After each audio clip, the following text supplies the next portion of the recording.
Assalamualaikum warahmatullahi wabarakatuh. Perkenalkan, nama saya Keke Dwiamberwati. Pada kesempatan kali ini, saya akan menjelaskan tentang materi kartografi pada pertemuan 1-5.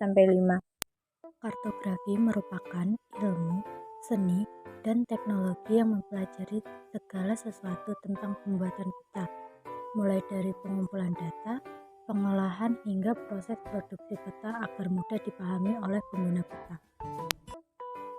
Peta sendiri merupakan gambaran sebagian maupun keseluruhan permukaan bumi yang dituangkan ke dalam sebuah bidang datar dan dengan menggunakan skala tertentu. Skala peta artinya adalah perbandingan jarak pada peta terhadap jarak sebenarnya.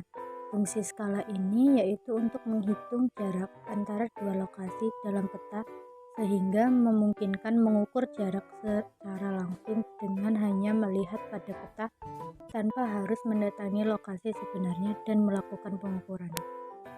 Peta memiliki fungsi sebagai salah satu sumber informasi yang dapat diandalkan karena dapat memberikan informasi secara visual tentang pola penyebaran ruangan terkait unsur yang digambarkan. Kartografi sebagai sistem informasi.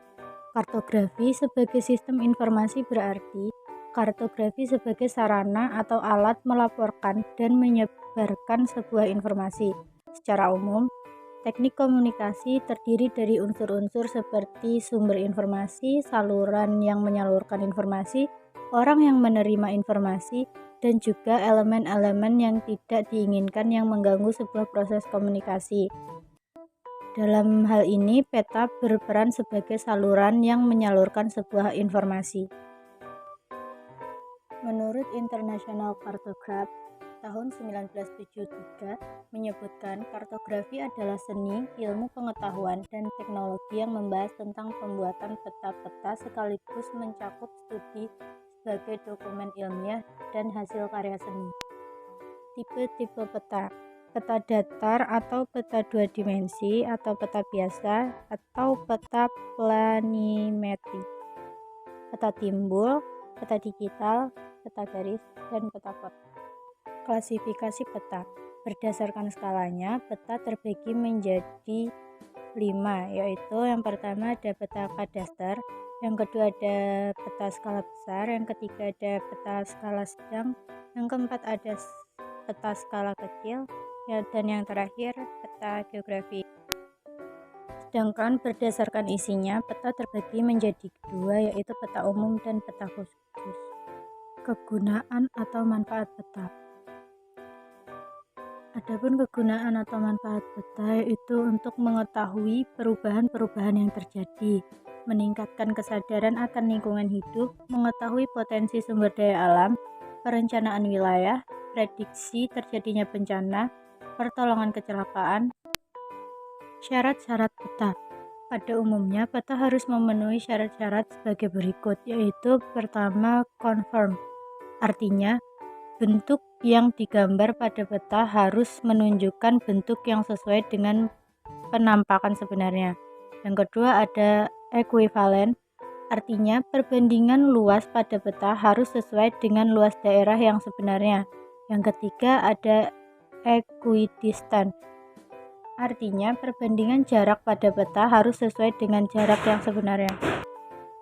Komponen peta antara lain ada judul, skala, legenda, tanda arah mata angin, simbol peta, warna, peta insert, lettering, sumber peta, garis astronomis, garis tepi, dan tahun pembuatan peta. Peta umum. Peta umum adalah jenis peta yang menggambarkan kenampakan bumi, baik fenomena alam atau budaya. Peta umum dibagi menjadi 3, yaitu peta topografi, peta korografi, dan peta dunia atau geografi. Peta khusus atau tematik merupakan peta yang hanya menampilkan sebagian permukaan bumi yang ingin ditampilkan. Peta ini hanya menampilkan tampilan tertentu yang disesuaikan dengan tema. Misalnya, kenampakan alam tertentu baik kondisi fisik maupun sosial budaya. Ciri-ciri peta tematik yaitu memiliki tema khusus. Datanya berasal dari berbagai peta yang telah di-overlay.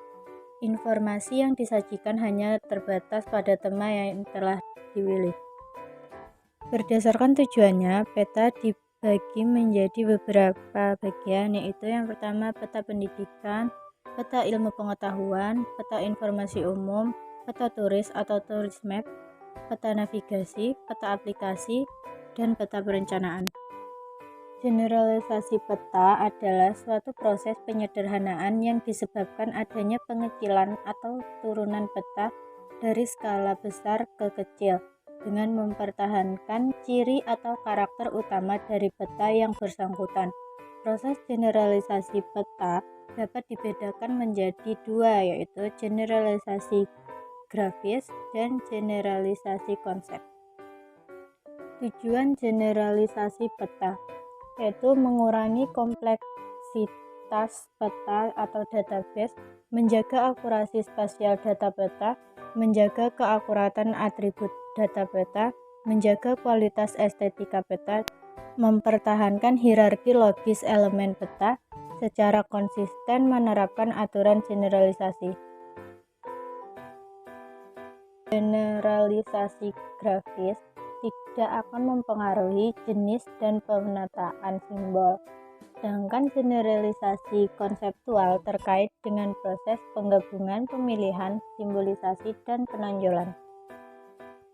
Beberapa hal yang harus diperhatikan dalam proses generalisasi yaitu tujuan peta dan penggunanya, besarannya, reduksi skala, faktor teknis, dan manusia. Ada 12 jenis generalisasi peta yang dapat digunakan oleh pembuat peta untuk menggeneralisasi visualisasi data spasial pada peta. Jenis peta berdasarkan bentuk penyajian peta, yaitu ada peta foto, peta garis, dan peta digital. Peta tematik yang harus memuat data-data kualitatif. Jenis peta ini hanya menggambarkan daerah, persebaran, dan jenis datanya tanpa memperhatikan seberapa banyak data yang tersebar itu. Untuk menggambarkannya ada beberapa cara, yaitu yang pertama chorokromatik, yang kedua chorosematik, yang ketiga ada index letter atau figures. Peta tematik yang memuat data kuantitatif. Peta jenis ini selalu menunjukkan adanya kepadatan data yang disebarkan di samping sejenisnya. Nilai kuantitatif yang disebarkan dalam peta ini dapat bersifat absolut, frekuensi atau kerapatan, dan perbandingan atau persentase. Untuk menggambarkannya ada beberapa cara, yaitu isoplet atau garis-garis pada peta yang menghubungkan daerah-daerah yang sama. Kerapatan data setiap tempat dapat terbaca secara langsung. Yang kedua ada choroplet atau penggambaran data berupa warna yang bertingkat atau dengan kerapatan garis yang berbeda. Yang ketiga ada dot atau penggambaran titik, di mana tiap titik mewakili sejumlah data tersebut. Cara menghitung skala peta. Skala peta tertulis dengan angka yang berbeda-beda pada setiap peta. Nah, bagaimana cara menghitung skala peta dibandingkan dengan cara sesungguhnya?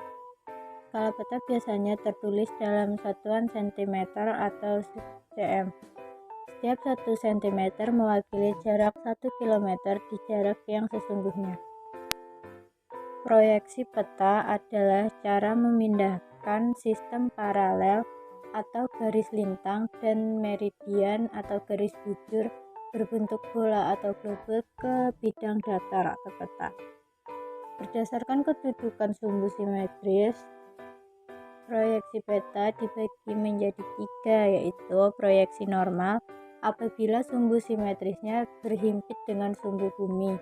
Yang kedua ada proyeksi miring apabila sumbu simetrisnya berbentuk sudut terhadap sumbu bumi. Yang ketiga ada proyeksi transversal apabila sumbu simetrisnya tegak lurus pada sumbu bumi atau terletak di bidang ekuator. Proyeksi ini disebut juga dengan proyeksi ekuator. Sekian sedikit penjelasan dari saya. Terima kasih.